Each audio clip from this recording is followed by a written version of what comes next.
Hey, what's going on, everyone, and welcome to episode 46 of the Alec Walt Show. I'm your host, Alec Walt, alongside another very special guest, and today we're talking about the National League wildcard. The St. Louis Cardinals will visit the Los Angeles Dodgers in that one-game winner-take-all, and joining me to discuss the wildcard game is Kevin Wheeler, the Cardinals pregame and postgame broadcaster on KMOX in St. Louis. Kevin, welcome to the show, man. I really appreciate you joining me. Glad to do it, man. It's playoff time. It's a good time to talk some ball. What's going on? Not too much. Like I mentioned before, the Cardinals are the team traveling to Los Angeles to play the Dodgers in that one-game wild card.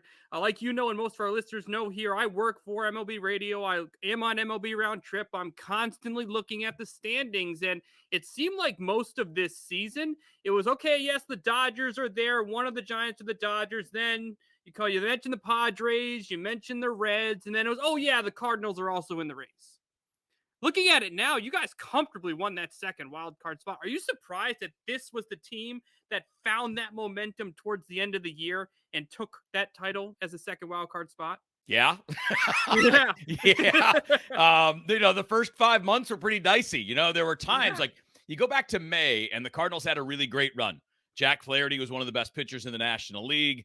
Adam Wainwright was still doing the Waino things that he's been doing now since the middle of 2019. But the team started to get going in May, and they were in first place. And there was a period of time there where it's like, okay, this is the team that they thought they were, right? A good defensive team. The guys in the middle of the order started to hit. April, Paul Goldschmidt had a rough start. So May, he started to get going a little bit, and things started to settle. And then in early June, everybody started getting hurt. Flaherty goes down. The beginning of the year, actually, that all started, right? Miles Mikolas was supposed to be good to go from day one, but he had a setback in spring training. So he pitched one game, but it was only 4 innings, and then was out until August. So, they didn't really have a lot of things go the way that they had planned, but I don't think that's all that different from other teams. I think a lot of teams, Milwaukee had all kinds of problems this year, like Christian Yelich not being Christian Yelich because of the back problems, just as one example. But then June was awful. I mean, June was just bad baseball for the Cardinals. And, they'll even look back on it now and talk about how difficult that month was, and not much going right. And July was kind of middling, and August was just kind of middling. So there wasn't really any vibe that, oh yeah, this team's about to go crazy. Although I will say this, Mike Schilt said pretty consistently over time, we have a hot streak in us. We're going to go on a roll at some point. And he said that repeatedly. And, there were some eye rolls, and there were, and look, I didn't necessarily want to roll my eyes, but I certainly thought, but it just don't look like a team that's going to rip off 8, 9, 10 games in a row, because throughout the year, Alec, they just hadn't had everything going at once. When the starting pitching was good, the bullpen was shaky. When both of those things were going well, the lineup wasn't good. It's just kind of it's kind of like whack-a-mole. And then in September, everybody kind of got going all at once. Your lineup caught fire, the starting pitching stabilized, and the bullpen, through some reorganization, stabilized as well. And they've always been, and they have been now for 2 or 3 years in a row, the best defensive team in Major League Baseball. So they always had that kind of as their backdrop, but they didn't really get everything else firing all together until the end of the year. So when you look at the Cardinals, one of the biggest moves they made, and you talked about how Schilt always said they had a hot streak in them. Yeah. One guy that also mentioned that at the All-Star break was Arenado. Kept saying, like, we'll be fine. We'll get there. We'll get there. He's been a huge addition.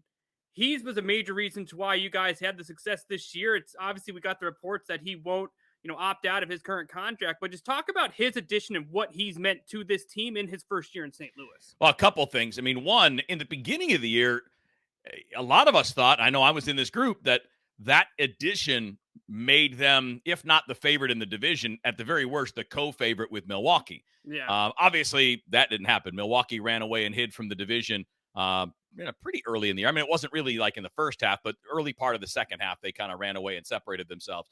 But, Arenado stabilized the middle of the order. First of all, he fits perfectly with the defensive mentality of the team, right? Oh, yeah. That's kind of their first thing is we're going to catch the baseball. We're going to make the plays that we need to make. We're going to help our pitchers out. So he fit in that regard from the word go. His personality also fits. The Cardinals in recent years have always tended toward grinders, right? Like their best players are always guys that have that reputation for being workaholics, right? Being dirt dogs. So, Arenado fits right in with Paul Goldschmidt, with Yadier Molina, with Adam Wainwright, with Chris Carpenter and Albert Pujols before that. So it's been a long time where they've always kind of had their 2 or 3 best players are that kind of guy. So in that sense, he fit perfectly. And of course, Oh, yeah. when you bring 30 bombs and 100 ribbies and Gold Glove defense, that doesn't hurt either.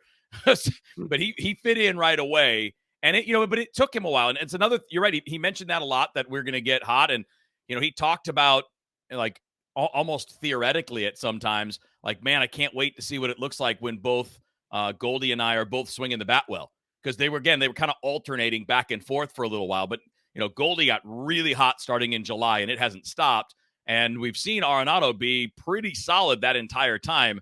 Even though he's not happy with his batting average, I think everybody's going to be pretty happy with 30 bombs and 100 ribs. Yeah, I mean, looking at Goldschmidt, who I wanted to talk about next, month of July, he hit 323 with a 959 OPS. August, 350, 1004 OPS. September, 340, 1141 OPS. And after having all those at-bats during the season, he improved his batting average 11 points during your stretch at the end of the season. Yep. He looks like Arizona Goldie. I mean, that's what he looks like. And, the truth is, he kind of looked like that last year. It was only 2 months, so it probably didn't make a lot of waves. I know because 2019 he struggled, and there are probably a number of reasons for that. Some of them I think Nolan Arenado dealt with this year, but for some reason, and we think it might be the construction around the ballpark. In St. Louis at Busch Stadium, and outside the left field and left center field fence is where all the construction's gone on for Ballpark Village, and there's a new high-rise building there, and there's a whole, the whole structure. And people are wondering if they maybe have changed the airflow or something along those lines, because right-handed power hitters have gone there to die in recent years. I mean, like, just it's been one of the worst hitters ballparks in baseball really since all of that popped up. And that's something I think that both Goldie and Arenado had to deal with a little bit, where when you're like, for example, Goldschmidt, some of those balls that he hit in Arizona would have been 10 rows up, and they're flyouts at Busch Stadium. And, it takes some adjusting. It takes some getting used to the different environment. And he even said, I think that, he probably put a little too much pressure on himself in his first year there to live up to the, to the big contract extension and all of that. But either way, 2020, he was Paul Goldschmidt. And even with the slow start this year, and I know that's kind of his thing, right? He starts a little slow, and then when the weather heats up, he gets going. But it was on another level in the second half of this year. He was unreal. So if you guys want to follow Kevin on Twitter at KevinWheeler94, and looking at your Twitter, you have a tweet that says, sources, Tyler O'Neill is good. you got some pretty good sources there, because it's not just Arenado and Goldschmidt. No, the sources on that would be the full season's worth of at-bats that he's had this year, right? The sources on that would be 482 at-bats and well over 500 plate appearances. Yeah, I mean, Tyler O'Neill is, Arenado and Goldie are the stars, right? They're the big names. They're the guys that you were counting on. Tyler O'Neill was a guy that the front office was betting on, right? They bet on this relatively inexperienced outfield. They bet on Tyler O'Neill, Harrison Bader, and then the rookie Dylan Carlson. And they needed that group to come through. I mean, like, no question. If you said before the year, Goldie and Arenado were going to do what they did, everybody would have been like, okay, sure. We all believe that. That's what they do. That's why you acquired them. But what else would it take to make the offense good enough to be a postseason team? And we all would have said, well, you're going to need some of that production from the outfield.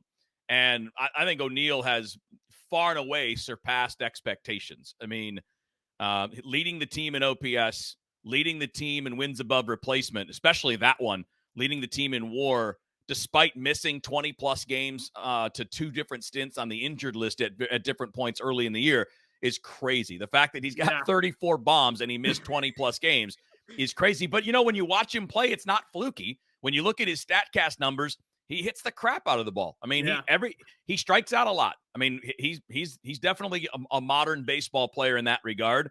But when he hits it hard. He does not make much soft contact.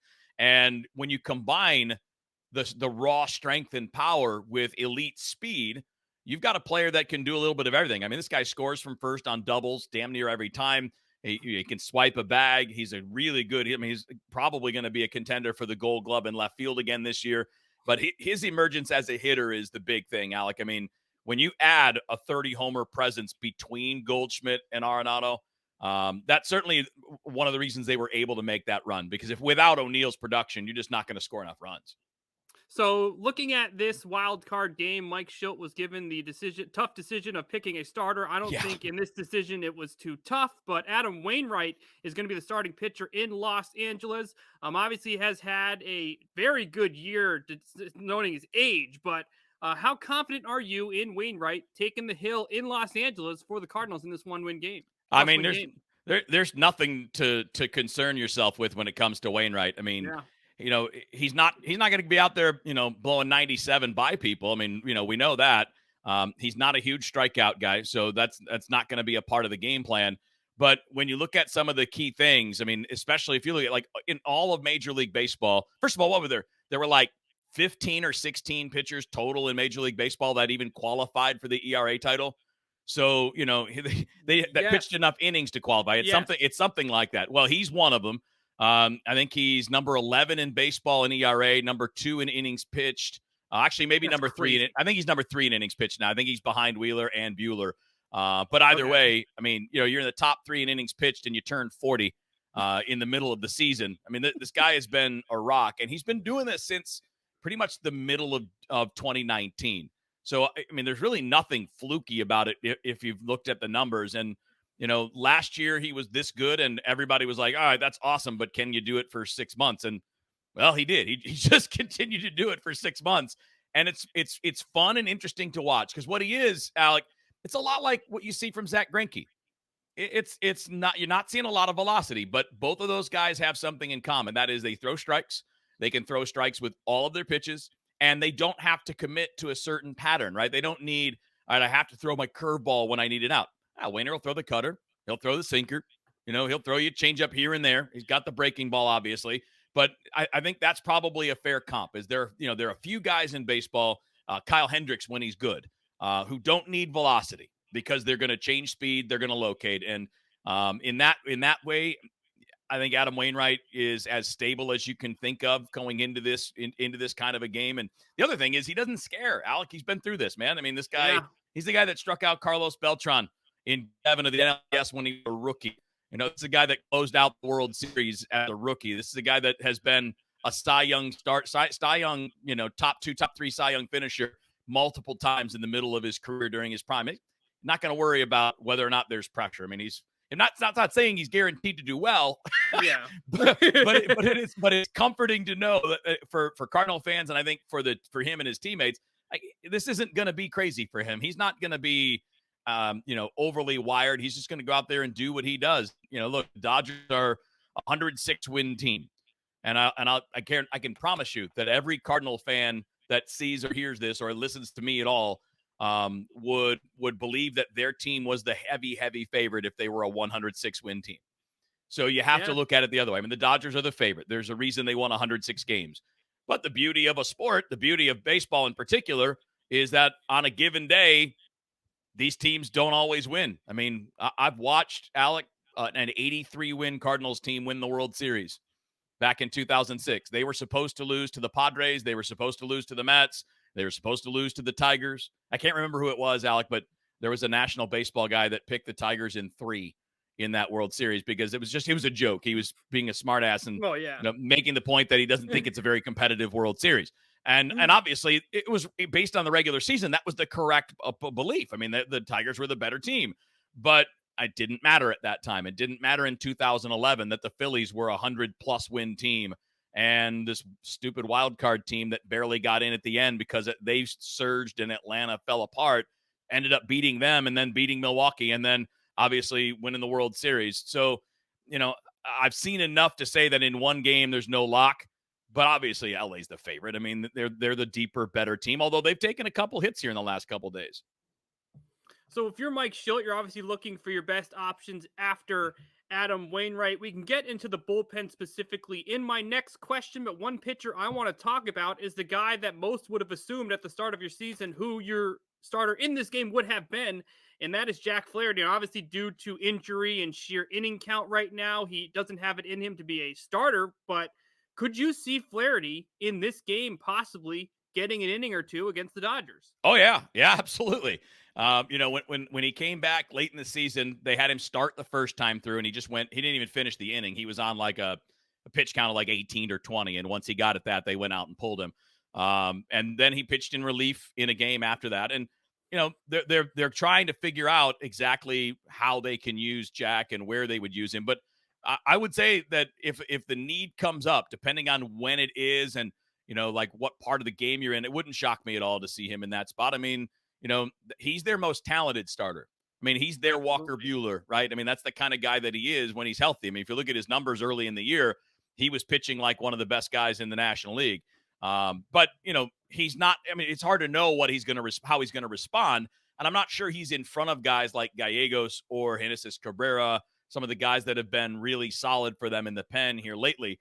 But if something goes wrong early, or you get to extra innings or whatever, I mean, I wouldn't be surprised at all to see Jack Flaherty in the game. I mean, they're trying to get him ready to be a contributor in the postseason in some way. So looking at the bullpen, like I mentioned before, you and I had a conversation before the season started. You talked very highly in this bullpen, how it's one of the strengths of this team.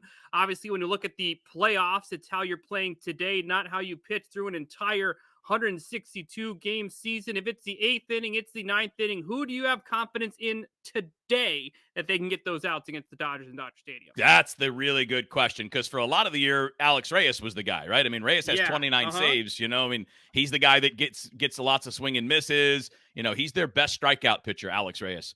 He's the one guy that they can put out there when they need swings and misses, and he really, truly fits that profile. Gallegos is pretty good in that regard, too. But not as much as Reyes is. But as you point out, this has kind of gone. Well, first of all, the three guys, Gallegos, Genesis Cabrera, and Alex Reyes, and those guys probably saved the season, Alec. If those guys weren't as dominant as they were as a trio, essentially, June, July, and through the beginning of August, they wouldn't even have been in position to make the run that they did. And there's a lot of people that cover the team, including me, that think that part of the problem, especially with Alex Reyes, was just he's never done this before. He's never been a relief pitcher for 6 months. I mean, he's been out basically for 4 years. I mean, he hasn't really pitched much in 4 years. So, I mean, I think what you saw with him, even though command was a problem all season long, I think when you saw the wheels start to come off, it was fatigue to me. And we're still trying to find that, though. I mean, he's still trying to kind of get back to where he was. They've backed off on his appearances. Obviously, he's not closing anymore. He's going to be important. I mean, they're going to need him in the postseason, one way or another. And what we see is over a long period of time. I think everybody who knows pitching knows this. Over a long period of time, if you're consistently walking people, you're just not going to get away with it. You'll get away with it in individual 100%. Moments, right? Like he got away with it for months. Yeah. He got away with it for months where it didn't end up biting him in the rear end, but later on, obviously it did. The thing about the postseason is it's not about large sample size. It's about, short individual moments. So, if he's going to go out there and pitch an inning and walk a guy, that's probably not the end of the world. But over the course of a season, if you're walking a guy almost every time you pitch, almost every inning when you're a relief pitcher, again, at some point, it's just going to blow up on you. But the two guys that they're really going to lean heavily on in this game in particular, but in the postseason, if they were to advance, will be Gallegos and Genesis Cabrera. Not to mention the guy that's just like the Cinderella story out of nowhere. I know, people that follow the Yankees probably know the name Luis Garcia, but he's 34. He was closing at AAA early in the year. He gets let go, and the Cardinals just take a flyer on him. I'm like, first of all, how does a guy who's 34 that throws 98 to 100 with sink, how is that guy in AAA? Like and he throws strikes. He's not a guy that's out there wild thinging it, and hitting the bull. I mean, this guy ever since he's been in St. Louis, he has been a strike thrower. So, you get to the 7th inning on, it's probably Garcia, Gallegos, and Cabrera that are the guys that they're going to rely on. Maybe Reyes if they need a strikeout. And then if they need a ground ball double play, TJ McFarland has been the king of that. I don't know how many times, Alec, I haven't counted. I don't know how many times he's gotten a double play and gotten out of a jam with just one pitch. Like you come in from the bullpen, one pitch, ground ball double play, see ya. But it's been a thing to the point where the broadcast team knows, like, jokes about it in advance. Well, here we go. Another one pitch inning for TJ McFarland. And it's kind of the way that he's been working. But I wouldn't put him in that super, that 7, 8, 9 range.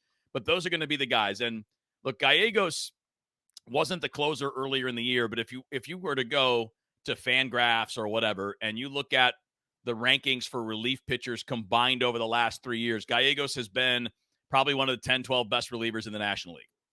I mean, he's that good. He strikes people out. He doesn't walk people very much. I mean, he takes the ball. He's in his last 2 full seasons, he's gone well over 67 and 73 appearances. He's been unbelievable. And I know there were some Cardinal fans that were grinding their gears a little bit, that fact that Luke Voit was hitting a bunch of home runs.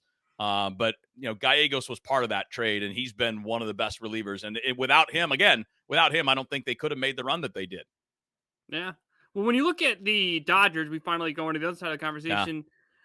You guys are facing Max Scherzer.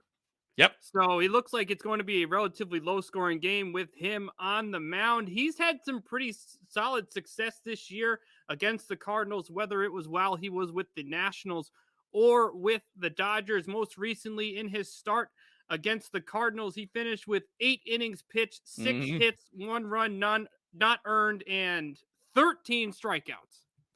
So he's had some success against the Cardinals. Again, You can't predict what happens in a 1-game wild card, but just talk about how Scherzer matches up against this lineup and how you guys can take advantage of Scherzer and possibly get him out of this game early. I mean, I don't know how you do that. Yeah, I don't either. I was hoping you knew the answer. I mean, look, we all know what Scherzer's all about, right? Yeah. I mean, he's been doing this. He's been at this level probably since 2013 in Detroit. That was kind of his breakout year when he went from a pretty good starter to an elite starter, and it hasn't stopped since. I mean, I don't think there's a game plan on Scherzer. I mean, I guess the game plan on Scherzer is probably one of the most simple game plans there is.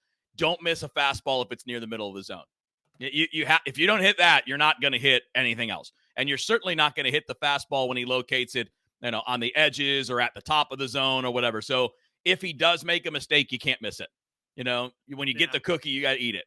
But it's way easier said than done, because he doesn't hand out very many way cookies. Easier. Yeah, I mean, look.